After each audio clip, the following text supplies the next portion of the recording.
Salutations, my friends, and thank you for tuning in. And that's right, Season 6, the debut episode, the premiere episode. I'm grateful to even be here. That's for sure. Oh man, do we have so many different things planned for you guys for this whole season. It kind of makes my head spin, trying to wrap my brain around it all. But before we jump into this episode, I'd like to give you guys a few more updates about everything that's going on. Clearly, we're moving in the right direction. We have a second show, the Fellowship and Freedom show, that comes out every other Sunday. It's not this Sunday. Look forward to the part 2 to the episode we did with Zach earlier, where we also have the new feature. I'm going to call it IG Live with Friends, or the mini cast with friends, however you want to look at it. I don't know. We'll come up with some kind of cool name for it. Also, we have been sustaining crazy website attacks. Website attacks, hacks, all kinds of other stuff. We're going up against AI algorithms all over the place. And the only thing I want to tell you guys in response to this is we are building another backup website. So make sure you're signing up for the newsletter so you can get all the other information and everything else that we're doing, because we're going to keep moving forward. We're going to keep rising in the face of all this adversity. There's so much going on, guys. But with that being said, let's jump right into the show.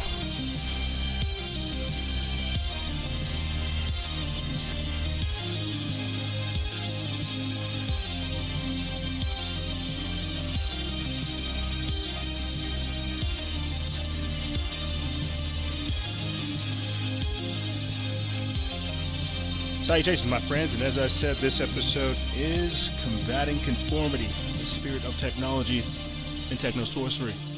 That's right, all kinds of strange things are going on in the world, and it seems like, even though we have all these strange things, these massive events happening as fast as they're happening, they're still trying to shut down the capability of us being able to talk about them.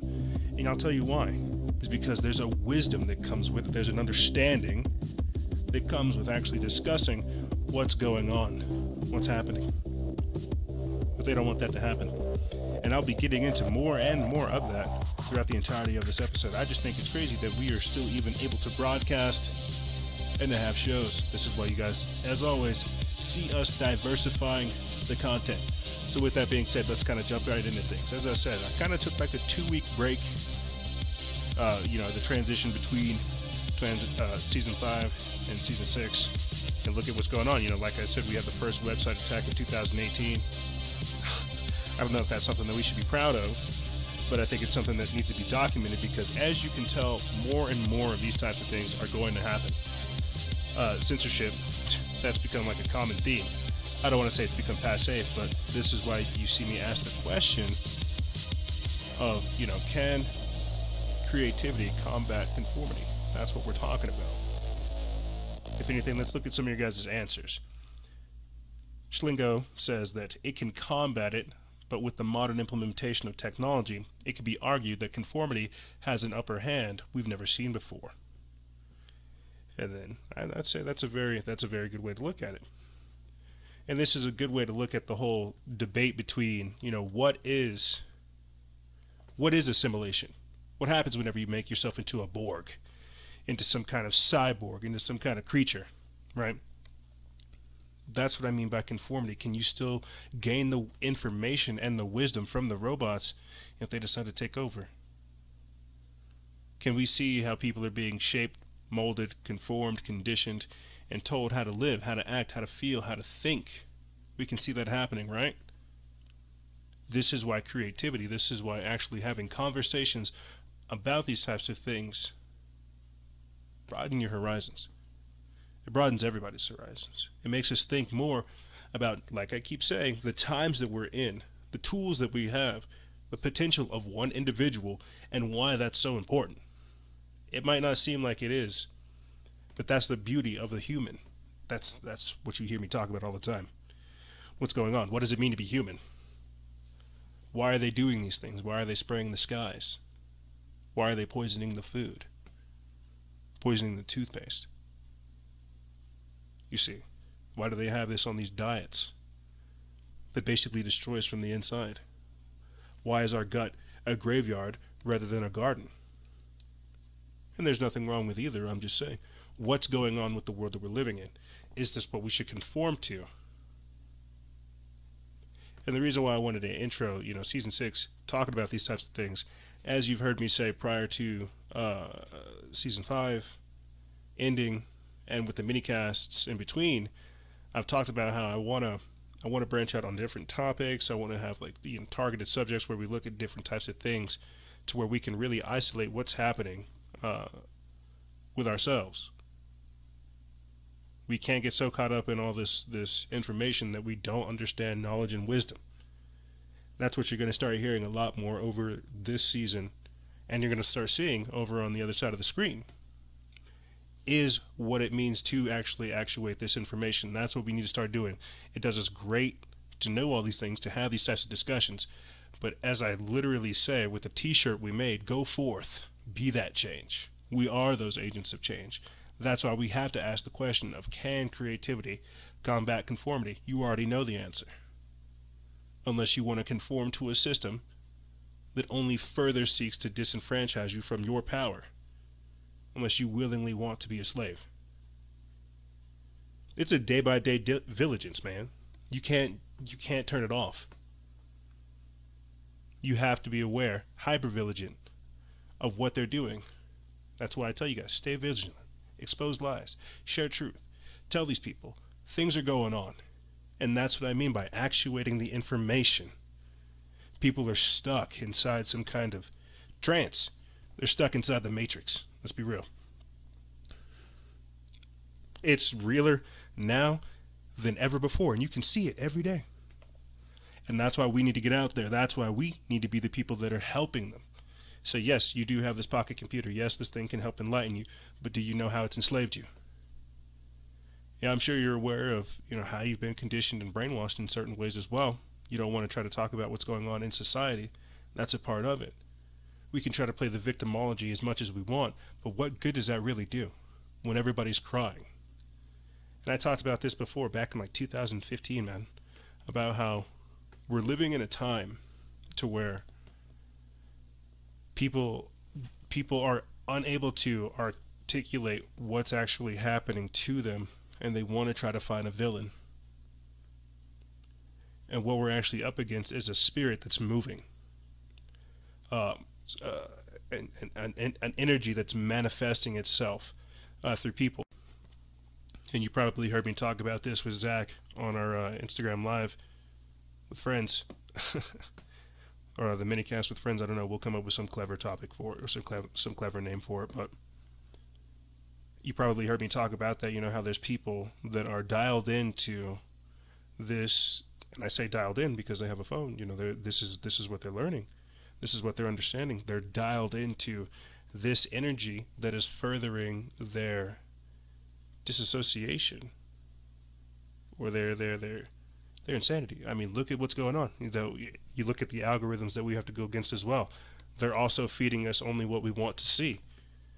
So we have a lot of different things going on, and I've talked about this as well. How they're trying to legalize insanity with everything that's going on.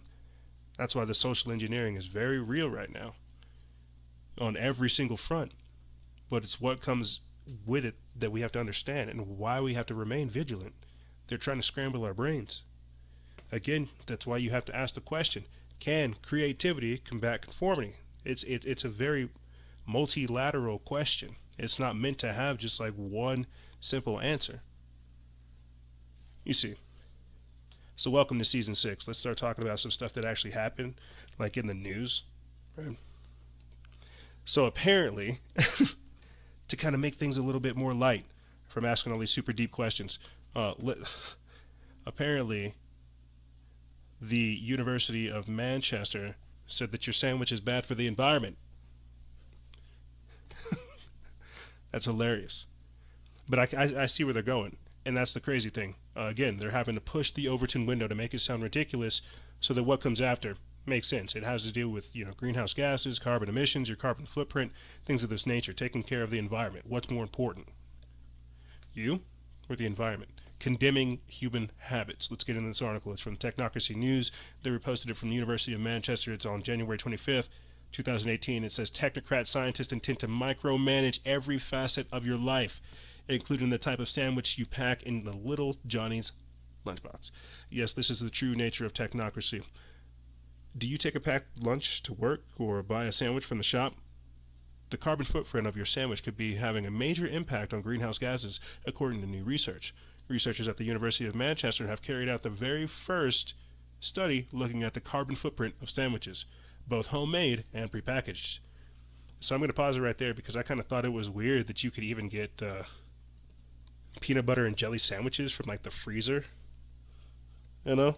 I don't know if you guys have seen that, but you can definitely get packaged PB&Js. It's weird. I'm like, why don't you have honey or peanut butter or strawberry jam at your house? You could do it yourself. Anyway, they say that they considered the whole life cycle of sandwiches, including the production of ingredients, sandwiches, and their packaging, as well as food waste discarded at home elsewhere in the supply chain. Altogether, the team looked at 40 different sandwich types, recipes, and combinations. They found that the highest carbon footprints in sandwiches with pork, meat, bacon, ham, or sausage, and those containing cheese or prawns. Of the recipes considered, the most carbon-intensive variety is a ready-made, quote, all-day breakfast sandwich, which included eggs, bacon, sausage. The researchers estimate that this type of sandwich generates 1,441 grams of carbon dioxide equivalent, CO2 equivalent. This is the equivalent to CO2 emissions from driving a car for 12 miles. So basically, whenever you're eating a breakfast sandwich, your carbon footprint equivalent would be driving 12 miles. Now, this all kind of sounds crazy, these little equations that they're trying to throw out there to you, right? But this is the technocracy. This is the green agenda. You care about the environment, right? You better not eat that sandwich. You better understand where it came from. and it sounds ridiculous. It really does.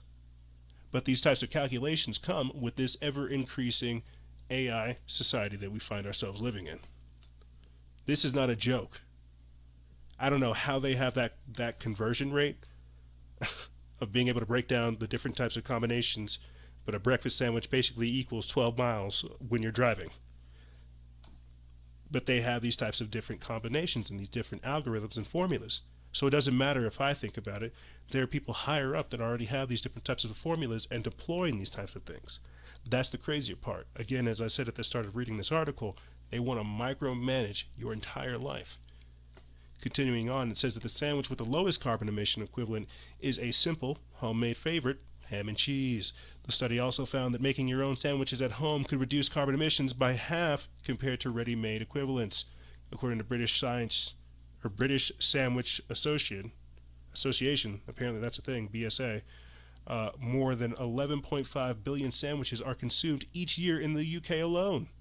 Around half of those are made at home, and the other half are bought over the counter in shops and supermarkets and service stations around the country.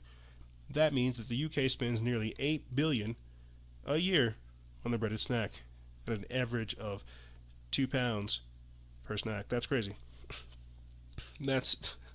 It really does sound ridiculous. It really does.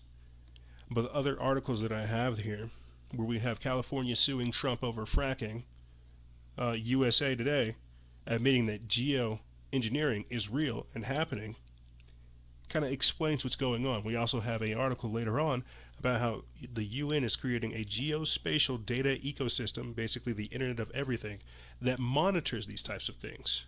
We also have New York City apparently suing Big Pharma over their opioid epidemic. These types of things are going on. This is what I mean by micromanage. Some things are good, some things are bad. And you can listen to some of my previous series, and I really do need to update it, is the Building the Matrix, where I talk about this. They're going to condemn what's considered the American lifestyle. Fast cars, good food, hot babes. That's going to go right out the window. They'll say I'm misogynistic for calling a girl a babe whenever, you know, she's really hot, or really beautiful, you know, whatever's politically correct. You know, I'm sorry, I'm just trying to appreciate people. But these types of micromanaged types of things are happening. That's what I mean by weaponizing the environment. That's why it's environmental and political. You see, let's get into this article about how California is suing Trump over their fracking. And clearly, we'll get into this later for sure. The Chinese have just cloned monkeys. And I've actually talked about it before too. That they make people. The Chinese actually do. They're working on clones. They have clones. This is their soft way of telling you these types of things. We'll get into this later, but let's get into this. California suing Trump. Right here. California sues Trump admission over repeal of fracking rule. Now, last year I kind of talked a little bit more about the Dakota Access Pipeline, all of the different things that had to happen with that, the rise and fall of coal, what's going on with that economic gold mine. I don't know how you would want to look at it. The petrodollar, all kinds of different things are going on with just that along. That's why we call it the socioeconomic reformation. There's so many different things happening with it that I just try to label it that way. But this type of thing, California suing Trump over the repeal of the fracking rule. California is on some other stuff right now, and I think everybody can see that, and that's good and bad. Again, we see these types of things happening, but it's what comes after. And this is from Techno-Sorcery News, not ironically enough, not the one that we were reading from before. There's a few actually out there, but this is put up January 24th. It says, California did it again. On Wednesday, the largest state in the country, one of the largest state in the countries, filed another lawsuit against the Trump administration. This one concerning the repeal of a rule regulating hydraulic fracturing, or fracking, on publicly owned lands under Interior Secretary Ryan Zink. Quote, the risks of fracking to our environment and our health are real, Xavier Becerra said at a news conference on Wednesday on the first anniversary of his becoming California's Attorney General. Separately, a coalition of environmental and tribal groups sued to block the rollback of the fracking rule as well. Quote, President Trump and Interior Secretary Zink did not let the law or the facts get in the way in their zeal to repeal. Anyway, so let me just kind of go over this real quick. These types of things. California suing Trump, the New York City suing Big Pharma. These things to me are more evidence of Agenda 21. What has to happen, to make Trump seem like the bad guy and the good guy? California, as they're going through all the things that they're going through, they make Trump out to seem like the villain. He gives them everything they want. California moves more in accordance with Agenda 21, Agenda 2030. They start recruiting all kinds of different people. People start migrating from there, and that's what I see happening. The same thing in New York. And what's even more strange is that a lot of our audience, they're actually from New York and California, which is pretty strange and ironic at the same time. But what I see happening with that is them basically trying to figure out a way to, like I keep saying, condemn American behavior and supplant it with this green agenda, this New World Order agenda. And I know what it sounds like is crazy. We're talking smack about how they're trying to institute, the green agenda, the green revolution, cutting out coal, implementing Tesla's technology and things like this. But like I said, this is what comes with it. Things like the Internet of Things, things like the geospatial data ecosystem, Davos. That's exactly what's going on right now. Them talking about creating a shared future in a fractured world. What we see happening right now are massive developments. Everybody knows that geoengineering is real, weather modification is real, mind control is real. All of that is very real. But what kind of world does that leave us in? You see. We're going to take a quick break, and when we come back, we'll close out with some of the geoengineering stuff, and then we'll come back talking about this Tamiflu outbreak of, Florida and their mandatory vaccines, what all these different types of things mean for us, and more. Basically, the epigenetic assault. But this is Freedom Faction over here on Factions of Freedom. This is Season 6, the debut. You guys stay tuned. I'll talk to you soon.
And we are back. Thank you guys. You know, I get excited because it is a blessing. It really is a blessing to be here. To be able to have this kind of audience, to be able to have these kinds of topics, to talk about these types of things, and to be in your life. You know, and I can't say that enough. I can't say that enough. Thank you for allowing me in your life. Thank you for allowing me your time. And you know, you guys really make the show. That's all I can really say. You guys make the show. It's that we're able to have this breadth of knowledge, this breadth of discussions, this wide variety of topics to have these kinds of discussions that I think, you know, really makes it awesome. You know, we read some of your guys' comments and I get lost. I really do. You know, I have a way that I would like to run the page, and then, you know, clearly you guys have a way that you would like to run the page, and this is why, you know, I want to house more discussions, but in a better way. And with everything going on, we need to figure out a way to not give them so much power. I could be gone tomorrow, and this is why you guys see me constantly implementing different basically fail-safes, redundancy plans, backup plans. Because what happens if they take down this one? I can notice that I'm being attacked. Anyway, you guys make the show. That's what I'm trying to say. Let's get into this. What did I say? I was going to talk about more of the epigenetic assault. The USA Today talking about how geoengineering, creating clouds, could wreak havoc. And that's very important. Because not only do we basically have mainstream media, it seems like we're all over Techno-Sorcery news today. And this is from yesterday, like 2 days ago, January 23rd, by Doyle Rice. USA Today, creating clouds to stop global warming could wreak havoc. And I definitely agree. I think everybody would. That's the question that we need to start asking. So what does the post-weather modification world look like? What happens whenever we already understand that these people are trying to modify the environment? What happens whenever they're saying, you know what? Yeah, we're going to spray clouds, but you shouldn't eat that sandwich.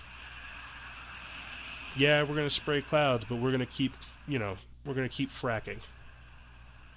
Yeah, we're going to spray clouds and your crops might be messed up, but don't worry about it. This is what we need to start having the discussions on. Clearly they can modify the weather. They've been able to do it for at least 60 plus years. But what does that look like? What world does that look like? And that's where we're at these days. Let's get into this article. It's from Techno-Sorcery News, up January 23rd. It says just that. USA Today, creating clouds to stop global warming could wreak havoc, it says. Geoengineering has been happening for decades now. But USA Today is just now admitting that possibility by stating it would be more devastating to stop geoengineering than it might be to start it in the first place. And I think everybody's asking the question of what does that really mean? They haven't started it yet, but they are more worried about stopping. Okay, well, of course, they already started the massive geoengineering in the West, so their timeline is just a few years off. A soldier walks toward an abandoned mountain, or an abandoned house at Mount Pinatubo, and it spews ash as high as 12 miles during its eruption on June 19th, 1991. When Pinatubo erupted, it cooled the Earth for about a year because the sulfate particles in the upper atmosphere reflected the sunlight. Several scientists have proposed doing the same artificially to offset global warming. To counteract global warming, humans may someday consider spraying sulfur dioxide into the atmosphere to form clouds and to artificially cool the Earth. Now, before I go in more into this, we already know that they're spraying aluminum, barium, and strontium in the same efforts. They call it stratospheric aerosol injections. Chemtrails, clearly. Let's get real. It's chemtrails. They also have Morgellons, and this is another disease because these are man-made things that they are trying to spray to combat what is natural. If you guys listen to the episode with me and Zach, the minicast with me and Zach, where I talked about how there is man's law, natural law, and then there is God's law, we are messing with all of them. And that's why we're seeing so much chaos. So when we have jets, and I talked about this too, with Hurricane Harvey, Hurricane Maria, Hurricane Jose, Hurricane Katia, and all the other things that happened during hurricane season, what I considered American Fukushima, they even equipped, what was it, AC-130s with chemical spraying equipment. Because what?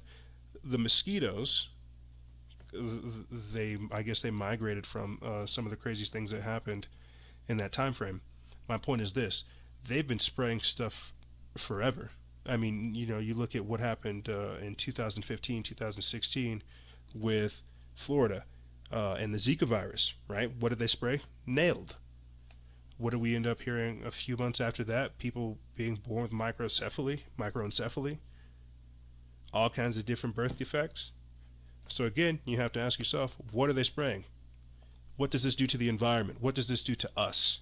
Let's get back into this article. It says that the idea behind the process, known as geoengineering, is to keep global warming under control, with the ideal solution still being a reduction in the emission of greenhouse gases. Why? Because to these people, they want to try to seem like they're the saviors of the planet. Your carbon footprint, your gas emissions, you need to stop what you're doing. You're destroying the planet. Let me hurry up and finish this so I can get into other stuff.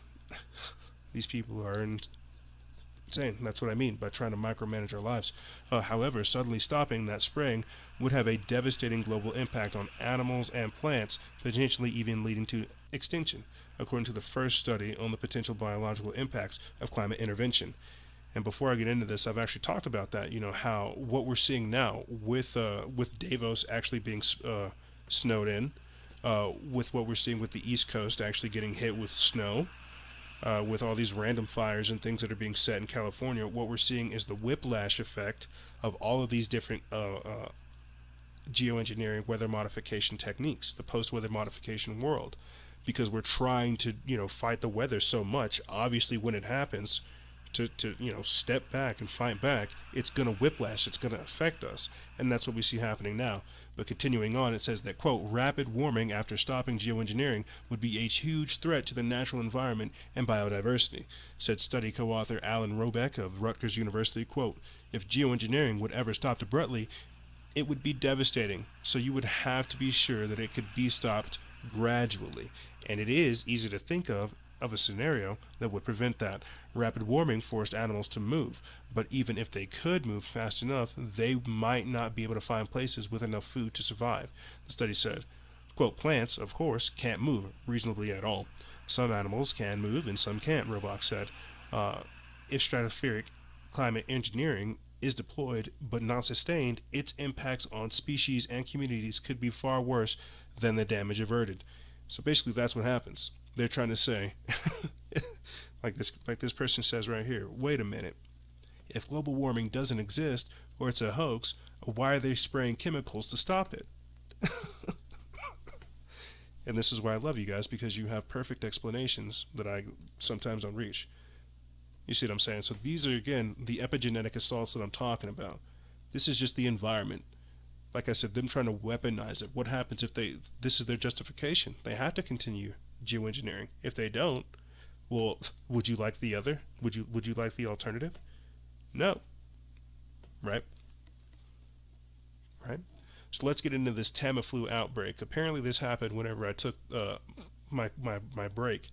Apparently there was an outbreak of this Tamiflu, and you guys know how we approach the flus, the flu vaccines, anything that has to do with epigenetics, and then basically trying to hurt our children. Apparently there was an outbreak where, another boy hallucinated. He began twitching and banging his head repeatedly. Let's take a listen. Reported this month on children experiencing psychological side effects at times after taking the popular flu treatment Tamiflu. A Rockwall County family told our Jason Allen it was one of those reports that answered questions about what was happening with their own 2-year-old son. Stephen Wallen, about to turn 2, looks as calm as could be for someone in an ambulance after having seizures at home. But after doctors also diagnosed him with the flu this month and started him on treatment, Stephen's parents said their son changed almost immediately. He was twitching all night the night that I stayed there. When I walked in the room, I was greeted with him slapping me across the face and then continuously smacking his head into the pillow, saying, ouch, ouch, ouch. He was like he was grabbing something off his shirt and then grabbing it off mine, and ow, ow. Stephen had been given an anti-seizure medication, which doctors warned his parents could cause rage. But he was also on the flu medication Tamiflu. This month, an Allen family told CBS 11 they're reported this month. So I didn't get that other part of the actual story. That's whenever, like I said, I actually came back, trying to understand what was going on with this situation. So apparently there's a Tamiflu outbreak. Let's read into this. Another Texas family is speaking out about what they believe are side effects from a popular flu treatment. And, how frequent is it that we hear about people that get the flu shot and then they end up getting the flu just like that? You see, and it's weird things like that happen all the time. A Rockwall County family said their nearly 2-year-old son was twitching, hallucinating, and slamming his head in pain after taking Tamiflu this month. The odd reaction only stopped, they said, when they stopped giving him the prescribed doses of the drug. These people, they really do practice these types of things. They really do, like I said, assault second generations, third generations, and these types of things. You know, that's why you got to look at big pharma. That's why you got to understand how important these types of things are. What's going on. And how you have to fight this conformity, this mindset of where, you know, hey, maybe I should take these types of things. Maybe I shouldn't, you know, actually research what's happening to my kid, research what's happening to my environment, research what's happening to my life.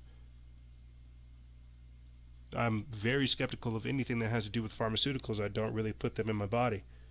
I feel like there's a lot of different ways to cleanse, but this is a baby. I'm not a parent yet. I don't really have these different types of insights. But the point I'm trying to make by looking at these types of things is we have to understand what they're doing to the next generation. Let's look at this real quick. How Florida lawmakers have introduced mandatory vaccinations for all school students. And this is something, again, that we look at in California with SB 277 and SB 279, mandatory vaccinations for children. For children and as well as daycare providers. And you should be entitled to your own medical freedom. Without it, like, there's no real discussion there. There's nothing else that I should really say. You should be entitled to your own medical freedom.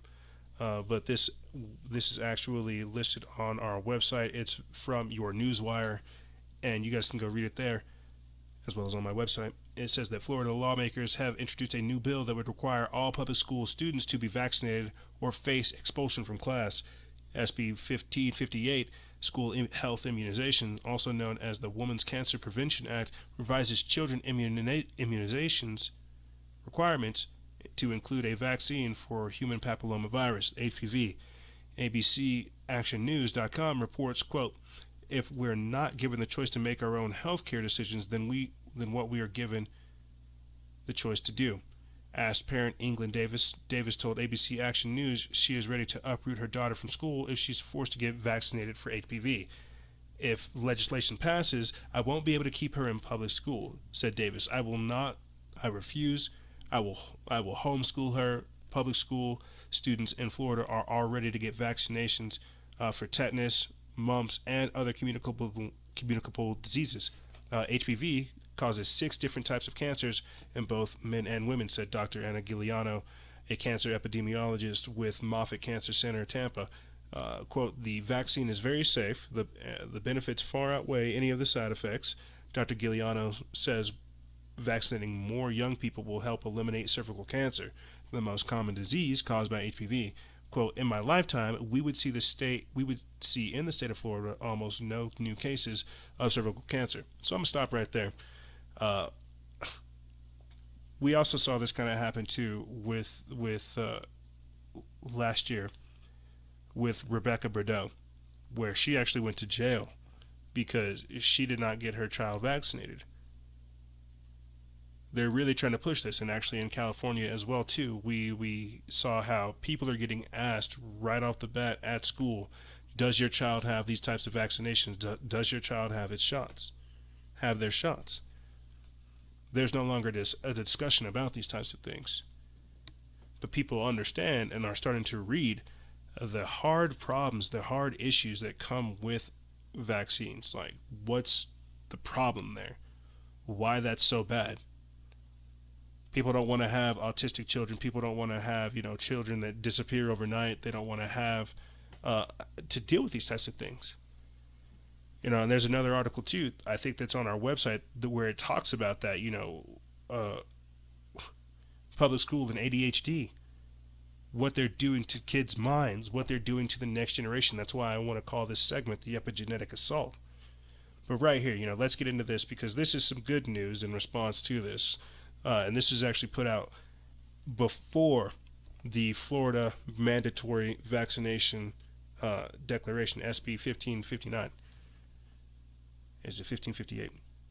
New division begins laying groundwork to ban mandatory vaccinations across the U.S. This is awesome. And now I don't want to sit up over here and pole jock Trump. We talked before, about how, he got JF Kennedy Jr. He said he was going to try to do something about vaccines. Good for him. Do something about vaccines. People are dying. Kids are being Kids are being messed with. Kids are being shot up with stuff, and they're being chemically intoxicated. It's crazy. But continuing on right here, it says that President Trump has created a new division within Health and Human Services, a service office for civil rights, with the express purpose of banning mandatory vaccines across the country and ensuring citizens have the right to choose their own health care, because we should be allowed to do that. With the establishment of Conscience and Religious Freedom Division on Thursday, Trump has laid, and this is last week, Trump has laid the groundwork to dismantle each and every vaccine mandate across the country. Big Pharma's chokehold on the nation's health has been released. If you don't think this new division at Health and Human Services is a big deal, it's time to think again.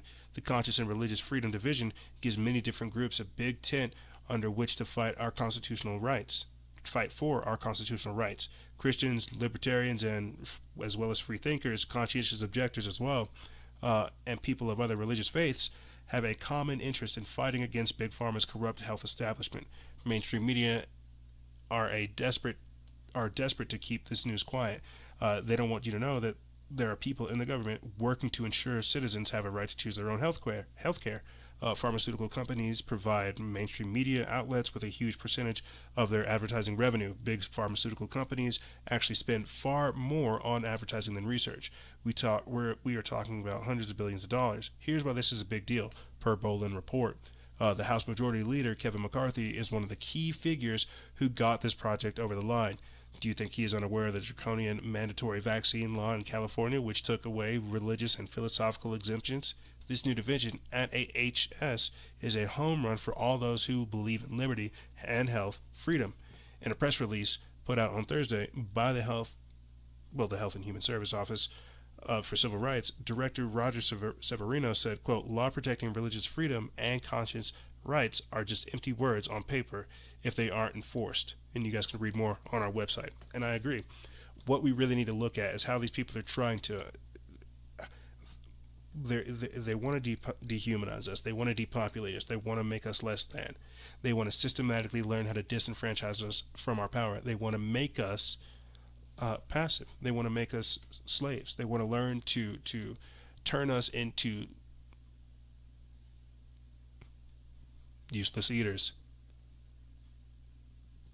That's the best way that I can describe it. That's how they suck our souls out.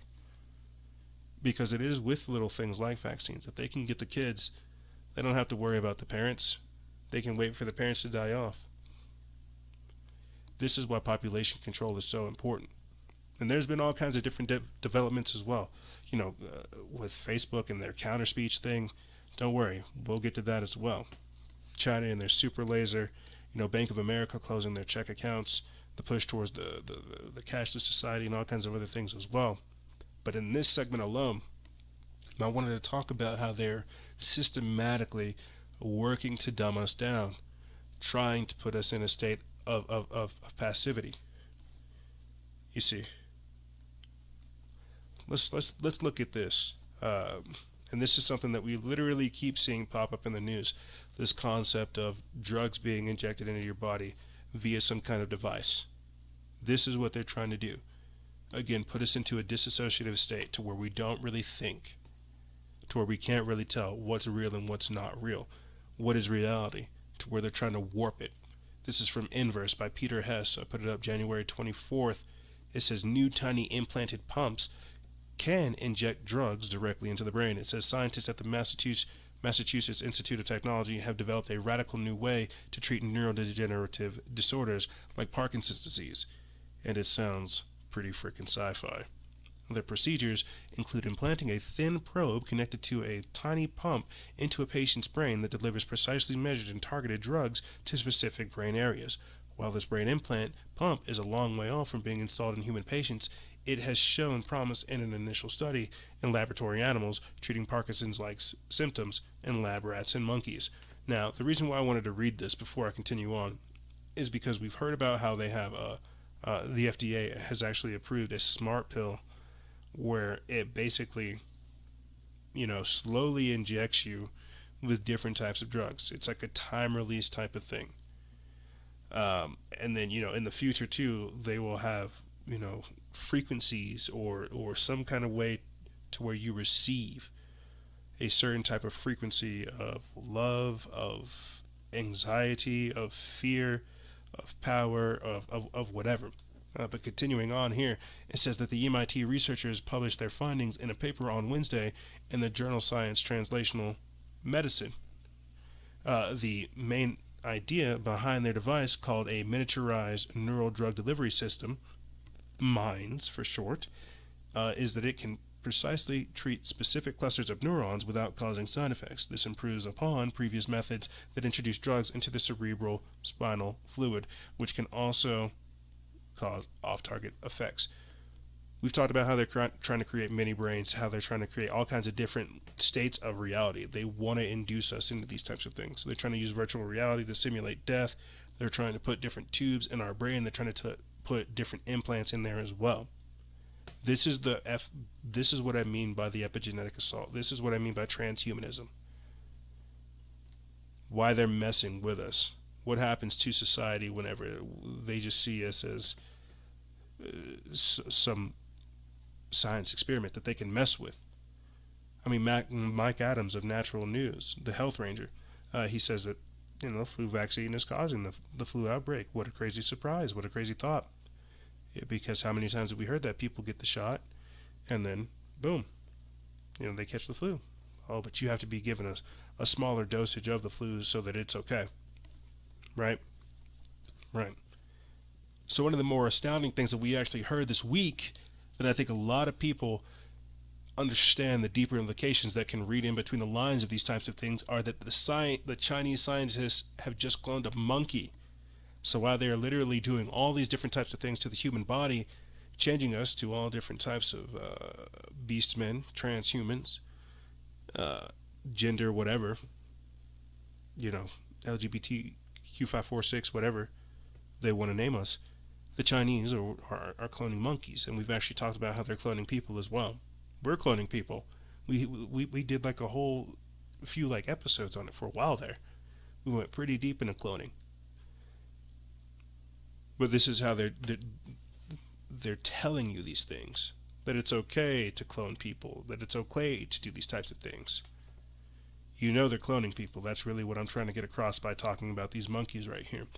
But continuing on, this is from Singularity Hub. It's by Vanessa Bates Ramirez. Put it up January 24th. It says, Chinese scientists just cloned a monkey. Here are the details.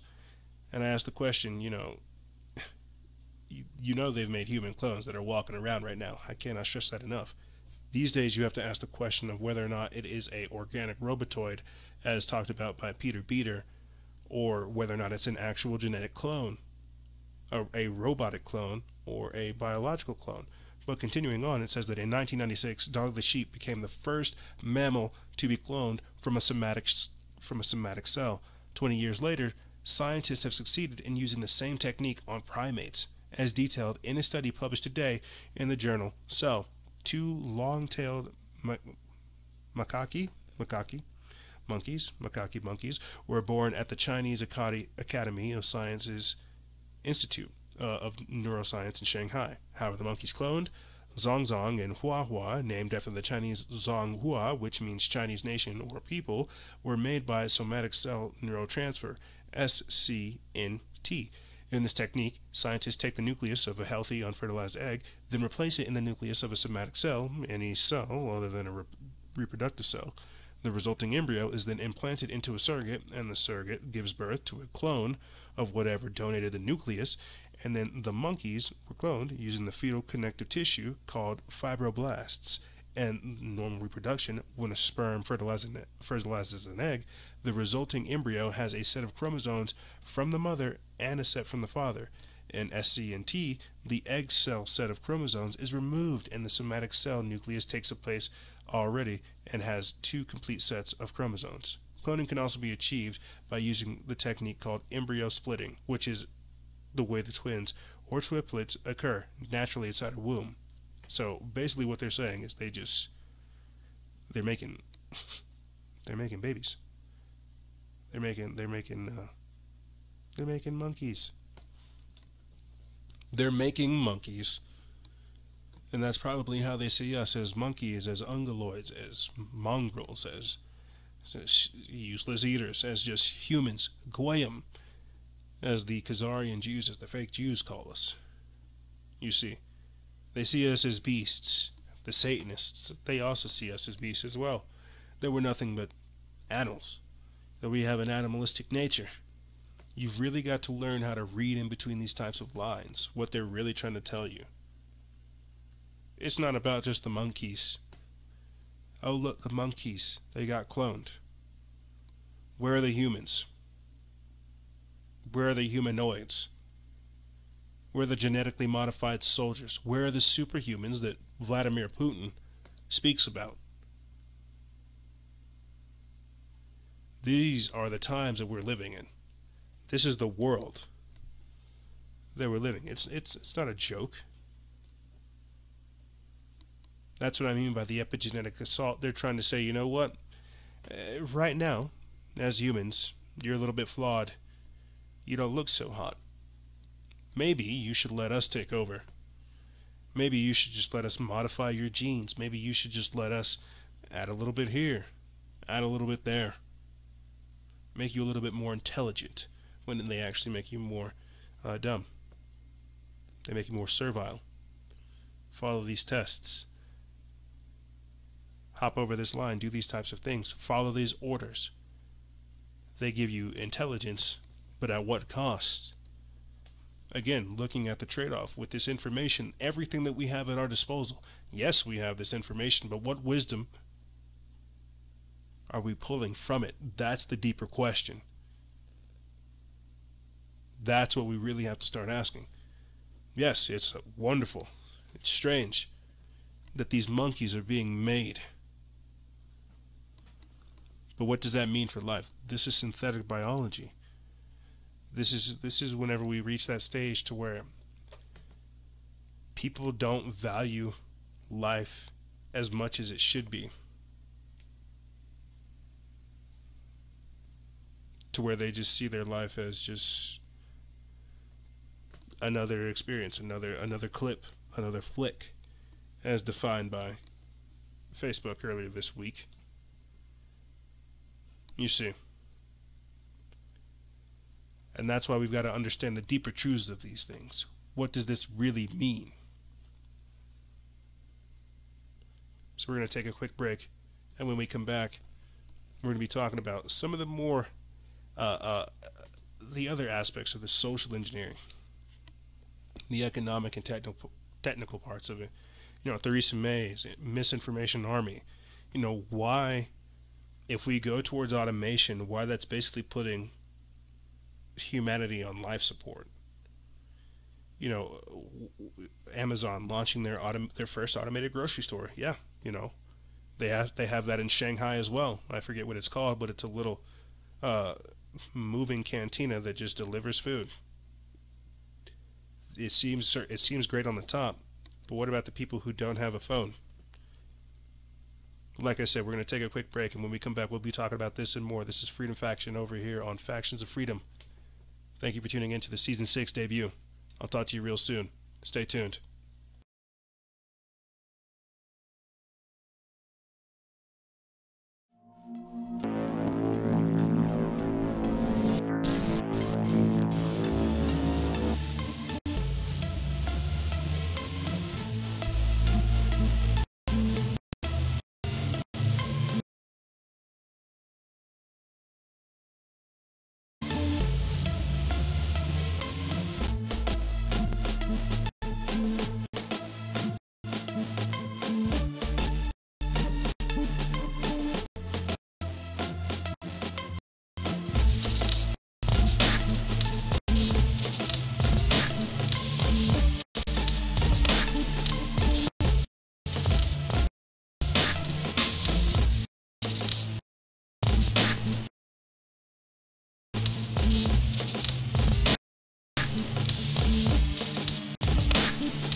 And we are back again. That's right. Back again, my friends, back again. And you know what I'm really going to try to do is start bringing some of the friends on. Clearly I have a lot of friends, but I really want to start, using this platform. You guys can hear me talk about these things all day and try to put the pieces together, but I think a lot more people understand things in a better way when we actually have discussions on them. I couldn't agree more. I could not agree more. So check this out. Facebook's been in the news a lot lately. People are getting fed up with it, no doubt. Because who wants to be censored all the time? Who wants to be governed, watched, manipulated, controlled? Who wants that? And people ask me all the time, Freedom, why are you still on Facebook, man? Get off. Get off, get off, get off. I still need to reach people there. I still need to operate there. If I get off, they win. We can't stop growing in the face of this adversity. And even if so, we've still got to reach people. The Underground Resistance Network, basically our our Facebook family over there, they got taken down from 150,000 likes. And we don't know why, but we have to rebuild. Because that's what it is. That's the great contest. That's why we're fighting. That's why we're doing these things. We want to help. But so does Theresa May. Right here. Your Newswire. And this is by Sean. It says that the UK government launches the misinformation army to fight alternative media. That's me. Fake news, censorship, that's what they say. So this is what we get. This is what happens whenever people say, hey, you're controlled opposition. Yeah, I control myself. I'm not an army.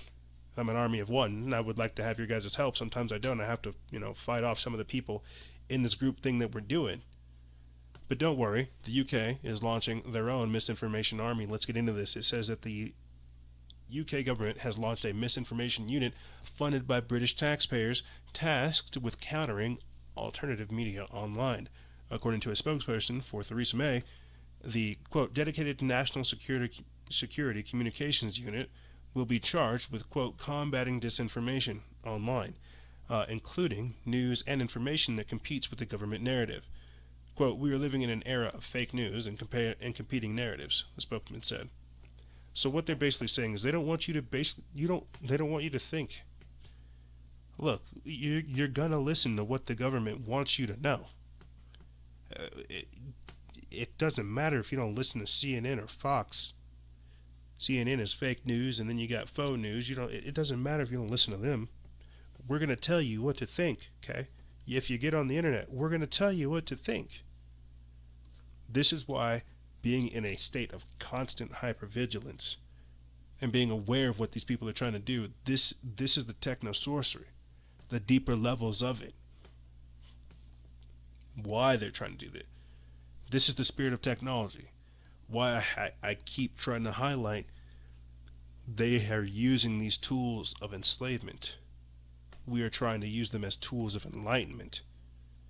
I'm not all up on Instagram Live trying to show you my face and have a good time. Let's have a good chat. We need to set up more questions and answers, where we have these kinds of interactions. But that's not the entirety of the page. That's not the function of these things. Everything you guys see and hear from the operation is meant to inform you. But don't worry, Theresa May will put an end to that. Continuing on, it says that BBC News reports a committee of MPs is currently carrying out an inquiry into, quote, the growing phenomena that has been demeaned information from Facebook and Twitter, including on Russian activity during the EU referendum. Downing Street told political reporters, quote, the government will respond with more and better use of national security communications to tackle the interconnected complex challenges. Quote, we will build on existing capabilities by creating a dedicated national security communications unit. This will be tasked with combating disinformation by state actors and others. It will more systematically deter our adversaries and help us deliver our national security priorities. End quote. Last month on the BBC, they launched a new scheme to help young people identify real news and filter out fake or false information. This is why you have people saying things like alternative facts, fake news, misinformation, disinformation. I feel like with it all being understood, a lot of people should be able to understand what's going on. People should be able to research what's going on. They should be able to think for themselves. Whenever you have people, state-sponsored outlets nonetheless, telling you what to think, how to feel, how to act, what's going on, do you really have a picture? Because you can hear that there's racism and everything else going on in the world, but do you see it? And it might not be where I'm at. I don't see the racism. I actually, talk to a lot of people. You see. But the mainstream media would have you thinking, oh, well, everything's going to hell. Don't step out your window. And this is why I also have a hard time, trying to balance, actually informative news versus what would seem fear-mongering and chaotic. Things that people can address and fix. You see. But looking at all that is a whole nother thing. Trying to break it down. That's what these people are working on. The same way they have some kind of weird formula for converting what a sandwich price, or the sandwich, carbon emission to gas. They have these kinds of formulas. Who knows? And that's what I can't say enough.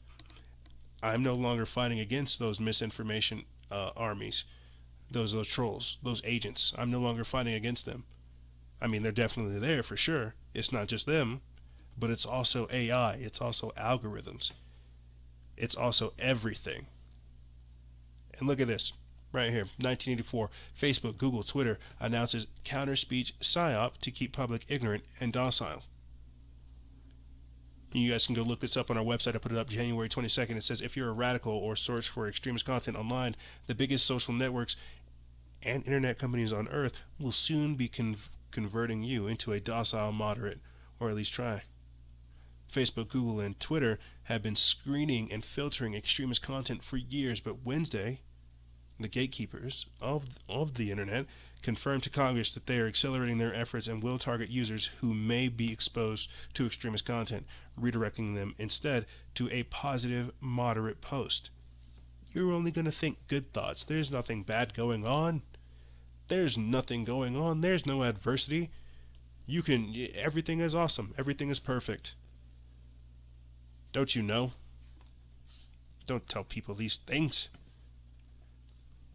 When you think about it, this gets to the deeper level too of what we talked about a few weeks ago with China's social credit system and things like the citizen threat ranking, and stuff basically out of Black Mirror, to where your social standard, your digital profile, basically dictates how not only your influence, but your threat, your potentiality. And this is all some stuff that sounds like it's out of Minority Report, but this is where we're moving into. This is the future. This is the spirit of technology. Technology needs to understand. You know what? Let me get this out of the way. Technology needs to understand humanity. It needs to understand life, because it does not have one. Technology does not want to debate. It doesn't want to discuss. It doesn't want to have really good understanding. That's what I'm trying to say. The spirit of technology, the techno-sorcery aspect of it, is them harvesting our energy. These little devices, these black devices, these things that we pour our soul and essence into, they keep consuming us, and they throw up different roadblocks, and they see, well, what happens if they can't say this? Will they work around it?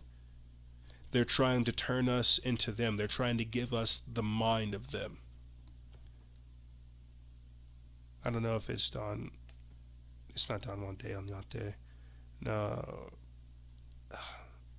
Don Juan Castanedos. We talked about this before, how they're basically trying to give us the mind of the predator. When we're talking with technology, when we're engaging with technology, we have to understand the again, deeper spiritual implications of it. I want to get Marty over here from the Underground Resistance Network to talk to you about basically this discussion we had with the etymology of technology, of sorcery, and these things. Why, when we look at what it means to communicate in this way, it has a spiritual level to it. It was really, really deep, really, really good. But what I'm trying to say is we're giving our essence over to these things that do not operate without it. The only way these people have our power is because we give it to them every single day. That's why they have your face through Snapchat. That's why they have your face through any of these types of apps that we've used. Don't give it more power than it already has. Don't give it more of your thumbprint. People talk about the mark of the beast in the cashless society. Well, it's already here. But you've got to learn to navigate your way through it, and you've got to go through it. You can't shy away from it. That's why Bank of America closed their checking account function. I know USAA actually closed some of their checking account functions as well. They're trying to push us towards this cashless society. Other places are cutting out, the ability to do cryptocurrency trading with your bank account. This is the cashless society. This is the pool of technology. This is the spirit of technology. It only wants more. It wants you to abandon the physical world so that you can be more a part of this, a part of the digital realm, where you can be free here, right? This is what they tell you, that it has endless freedom. But what is the cost? What do you give up? Let me see. Let's get into let's look at some other stuff real quick. This automated cashierless grocery store. These guys are just standing here. And I think they're security. I'm not sure. They just have like shirts, and they're just grinning, because they literally don't have to do anything. What are they there for? Yes, great. Cashierless store. Pay for everything via your hand phone. Again, the cashless society. We hear the Jack in the Box CEO also saying, well, it just makes more sense to replace cashiers with kiosks. We already know that McDonald's is doing it. They're doing it. The decision has been made. It is being executed. As I said before, the machines do not want to have debates. They don't want to discuss things. They're executing a program. And the people that work for these machines, who are deploying these machines, they are giving us the machine mind. The machine attitude. The machine destiny, to where we consume. We don't know why we're consuming. We don't know why we're doing. We're just doing it. It's great, though. It's awesome. Just like Theresa May and their National Security Communications Unit, they're going to go out there and delete anything that has an opposing view. Jeff Bezos of the Washington Post and of Amazon actually said, he said this today. Let me see if I could look this up in the meantime. He said this today. You are lucky to have a job. To his to his Washington Post employees. He's like, you guys are lucky to have a job. I don't know the direct quote. Let's see if I can try to find it. Right. I'll let you guys look this up. Or see me looking this up.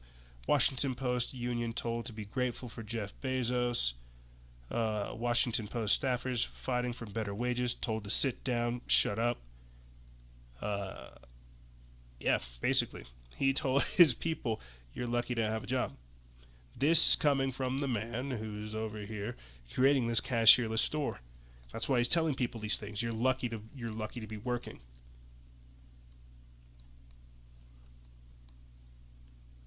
And again, your working goes into this cashless society as well, this social credit system. That's why I'm like, what are these guys doing? What are they there for? Are they security? Right? And they're going to open up more of these things. That's why automation, like I said before at the start of the show, is important. We're talking about putting the planet on life support. This can be something great, or it can be something that's devastating. Again, the socioeconomic reformation. What does this mean for jobs? What does this mean for people? What does this mean for humanity? Who's growing that food? Monsanto? Bayer? Don't get me started. Right here. Facebook recently came out saying that social media is potentially bad for democracy because of Russia. This Russiagate stuff is really getting people Twitter-pated. It's got them all in a tizzy because they can't control the narrative. They can't control what people are thinking. They can't control the outcomes. It's not Trump. It's the fact that, like I keep saying, we're using their tools of enslavement as tools of enlightenment. Right here, Apple CEO Tim Cook says, keep your kids off as well. They're saying these things because they're trying to control your mind. They're trying to condition you. They want a certain outcome. Again, these people working not only for this dark vibrational energy. That's again the techno-sorcery aspect of it. You got to think. There's evil people that are out there using these things. We've played the clip where Sean Parker of Facebook, one of the founders, said, you know what, we know we're giving your brain a dopamine hit with this social media feedback loop, and we went ahead and did it anyway. They're coming out now saying this stuff is bad because they know not only is it a tool of enslavement that we're using for a tool of enlightenment, it's the ultimate social engineering. They might as well throw social engineering potentially bad for democracy, or you know, interpersonal engineering potentially bad for democracy, however you want to call it. And it's crazy because when you start talking about these types of things, people don't understand the deeper implications of what's actually going on. And so now what we basically see happening is how they're blaming everything on Russia. Oh, it's the Red Scare. Oh, it's the Russians. Oh, it's this. Oh, it's that. You see. Let me get into this article. It's from Sign of the Times. It says Facebook, social media potentially bad for democracy because Russia. And before I actually do, I have to kind of underline something because basically what we're talking about is how they're saying we're going to increase more censorship. Last year, we actually saw Mark Zuckerberg meeting with the Chinese president Xi Jinping, saying how, yes, you know, we will figure out a way to implement more censorship. And then we also hear about how the Chinese, the communist Chinese, are going through all kinds of different kinds of stuff over there. It's crazy, the crackdown. But continuing on, this article says Facebook Inc. warned on Monday that it could offer no assurance that social media was on balance good for democracy, but the company said it was trying what it could to stop alleged meddling in elections by Russia or anyone else. The sharing of false or misleading headlines on social media has become a global issue after accusations that Russia tried to influence votes in the United States, Britain, and France. Moscow denies the allegations. Facebook, the largest social media network with more than 2 billion users, addressed social media's role in democracy in blog posts from a Harvard University professor, Cass Sunstein. Sounds very Jewish. Sunstein. It still sounds Jewish. From an employee working on the subject. Quote, I wish I could guarantee that the positives are destined to outweigh the negatives, but I can't. Samij Chakrabarti, a Facebook product manager, wrote in his post, Facebook, as he added, has a moral duty to understand how these technologies are being used and what can be done to make communities like Facebook as representative, civil, and trustworthy as possible. Contrite Facebook executives were already fanning out across Europe this week to address the company's slow response to abuse on its platforms, such as hate speech and foreign influence campaigns. So what they're really saying is, we control the narrative of what globalization looks like. We should not allow people to have a global response to the tyranny that's coming over, to the conformity that these people are trying to offer. That's the problem. As you literally see us growing, people growing, conscious people who are really trying to actually make a difference in the world, you see these people responding by saying, you know what, can't have that. Can't have them coming together, can't have them, building schools, can't have them writing books, can't have them having conversations, can't have them having convos, can't have them making their own money outside of the system, can't have them, trying to figure out ways to hit us in our pockets, can't have them, doing any of this. They're learning that the vaccines are harmful. They're learning that, what we're spraying on them. They're learning about all this stuff. So we have to shut it down. We have to shut it down. That is their response. That is their response. Is to try to tell people how, not only how to live, but what to think. And that's why having a show like this where we can actually discuss these problems and these things that are going on is so crucial. You see. Let's look at this. Congress passing H.R. 4760. This is something that I think, again, we're missing out on. We get caught up in so much other stuff, we don't really understand the depths of what's happening. Right here, Congress quietly pushing bill to require national biometric ID for all citizens, or for all Americans. And this is the mark of the beast. There's no other way to say it. This is the mark of the beast. These people are basically trying to push us into this system as hard as they can. 2018 was prophesied by these people. And I don't want to say prophesied. This was planned. This is an agenda. This is what these people are trying to roll out. So we see Trump over here doing all these things, making America great again, right? But what is happening with this? So I'm not hearing anybody talk about any of these types of things. Like I said, the post-weather modification world, what's actually going on with our kids? Why is this stuff affecting us? What is this? H.R. 4760, Securing America's Future Act of 2018, is a massive giveaway to the police state, which will use a national ID to track Americans. Earlier this month, Representative Bob Goodlatte, a Republican from Virginia, introduced H.R. 4760, Securing America's Future Act of 2018, a sweeping bill that entails everything from education and the workforce to homeland security to the military. Also, tucked away in this 400-page behemoth of a bill are the details of a new biometric national ID card that could soon be required for everyone. Not surprisingly, there is almost no media coverage on this legislation. H.R. 4760 establishes a mandatory national identification system that requires all Americans to carry a government-approved ID containing biometric features. Without this card, according to the legislation, you will not be able to work in this country.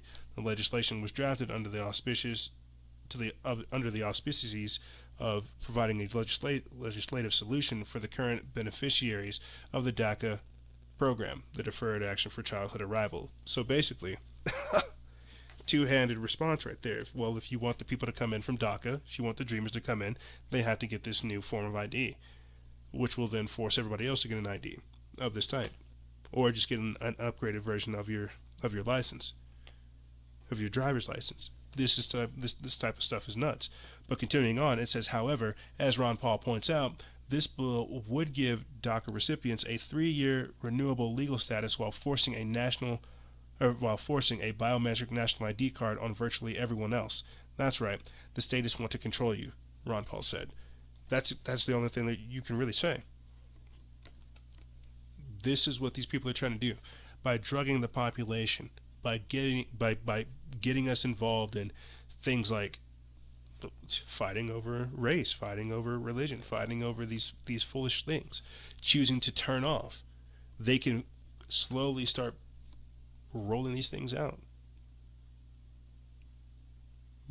where we don't actually think about, well, hey, what does this mean for me? When we don't pay attention to the advances of our adversaries, they only get stronger. If we don't really see what's going on, what's happening, and how these people are trying to systematically disenfranchise us from our power, we lose. The human loses. Imagine that. A national biometric ID for all citizens. Your information. It's got your fingerprint somewhere. It's got a chip so they always know where you are. If you have it in your wallet or something. That's it. You see, and it's tied to your Fed book. It's got all the information. It's got your iris, you see. And this isn't the precise thing, but that's how this technocracy works. That's how these people work. They need to know everything about you because it's hollow. It's dead inside. It's not real. You see, let's look at this real quick. The automation, self-driving cars will leave a third of population jobless. This is the socio-economic reformation, the fourth industrial revolution. Yeah, sure, bring the cars. What will that do for jobs? What will that do for people? How will they provide work? This is why you guys hear me talk about the concept of renaissance over revolution. Revolution is more politically inspired, right? I think truly that we need to start looking at things in a creative light. The builders of the future, they're not going to be brick and mortar people. They will have a purpose there, no doubt. We're in the hybrid age, so there are things that have to, transition into there. But the builders of the future will be the people who are creative and who can see these problems and try to offer solutions to this ever increasing problematic world that we find ourselves living in. That's what success is how do we get to the next step? This, driverless cars, self-driving cars, this is a band-aid. What is that going to do to the economy, though? It's going to really, really destabilize a lot of things, and this is going to happen on so many levels. It's going to start with cars, but where does it end? How do you make yourself more valuable? But with all this information, how can you retain the wisdom? How can you seek deeper understanding things if you're simply trying to understand how the world works? The world will change. That's what we see happening right now. The world is going to change. That's basically all I'm here to tell you, is that the world will continue to change, and that's what we're experiencing right now. They make it seem chaotic, and that's how these people work. They play with one hand, and then on the other, they have all these other things happening. Pay attention to Donald Trump the same way we did with Barack Obama. But don't look at all these other things. Don't look at the behind the scenes of what's really going on. You see, they say that Donald Trump is at Davos talking about America first. You have Kissinger on your board, like in your cabinet. Like you did that right off the bat. You just got all kinds of globalists, New World Order puppets, Zionist Jews right off the bat, and you were just like, "Yep, they're in my council."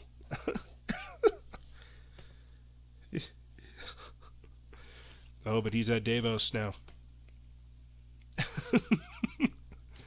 Oh man, it's funny, it really is. But right here, billionaire stuck. Davos disrupted by massive snowfall, avalanche alerts. The hypocrite globalists. They fly to Davos to talk about climate change summit. With thousands of private jets. That's how these people work. Talk about climate change. The same way Leonardo DiCaprio did, and the same way Barack Obama did. Oh, but they're going to have all their jets, and they're going to have all these different things, and have massive parties, etc., but condemn your activity here. You see, that's how these people work. They're some slick magicians, I'll tell you that. Again, the techno-sorcery aspect of it. Because they understand that right now, because of the implications and the power, the pull, the influence that social media, social engineering, has, you can tell people to do things on social media, they'll do it, and they'll negate their real life simply because of the fame and the I don't want to say the virtue signaling, but the social media feedback loop, the dopamine hit that you get from social media.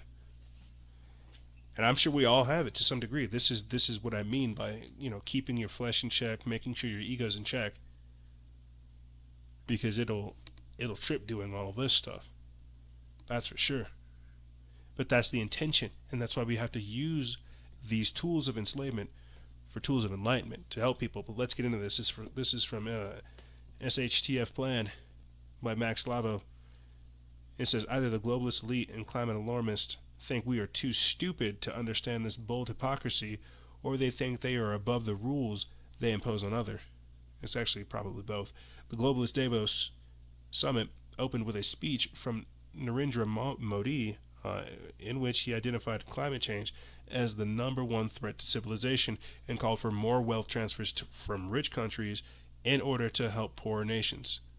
Quote, adopt appropriate technologies for reducing climate emissions. Opposition to globalism is another major threat to the elites, the Indian Prime Minister warned in his speech. This closely follows the heels on research published on the eve of the globalist get-together, which revealed that the CEOs in Western Europe see populism as the biggest threat to their profits. Yet all of these globalists are also hypocrites. More than 1,000 private jet flights have been delivering globalist elites to the World Economic Forum in Davos, Switzerland, where attendees are discussing, among other topics important to the New World Order, the major threats of the junk science, climate change.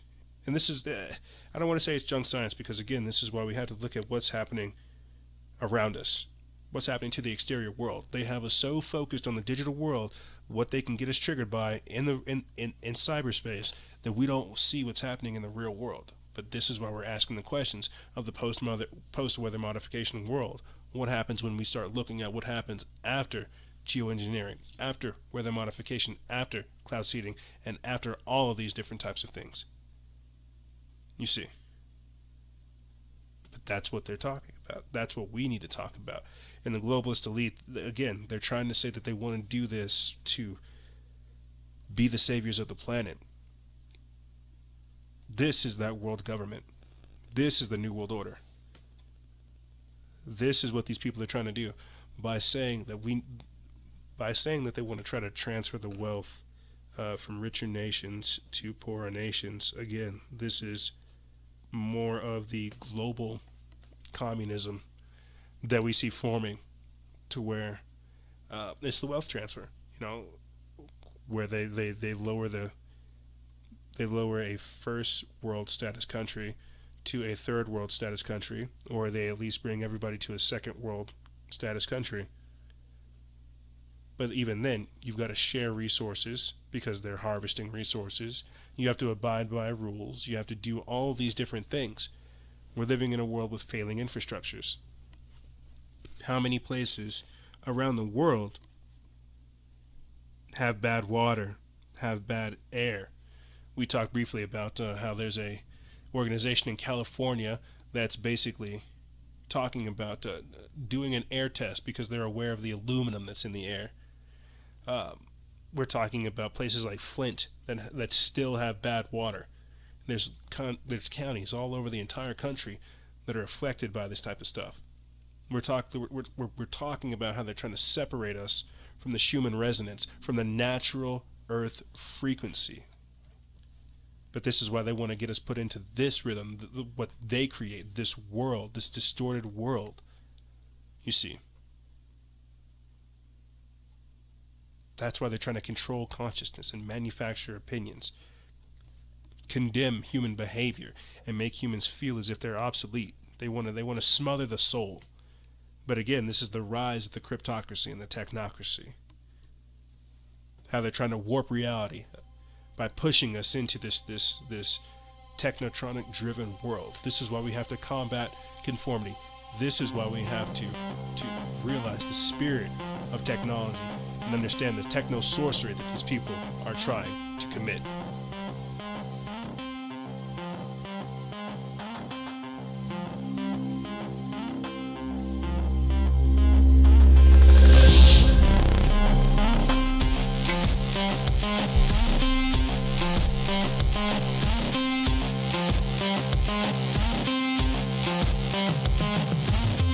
However, that's all I really have for you guys. I know I kind of jumped all over the place, the premiere episode and all, but there's a lot of different things to look at. We are heading into interesting times. We are in the eye of the storm, and if you can't tell, the change is right around the corner, and that we are meant to be the agents of change and help make some of these things happen. We have to understand the times that we're moving in. I cannot stress that enough. But however, like I said, that's all I really have for you guys. Make sure you're checking out the website. We got it back. We're working on the backup. factionsofreedom.jimdo.com. Subscribe to our newsletter. That way you get all the updates. And stay tuned for our second show the following Sunday, as well as this Sunday with the follow-up episode from the minicast with friends that we did with Zach. All kinds of different developments, guys. Updates all the time, and we are going to keep this fight going. And remember, guys, stay vigilant. Expose lies and share truth. This is Noisera, Freedom Faction, out.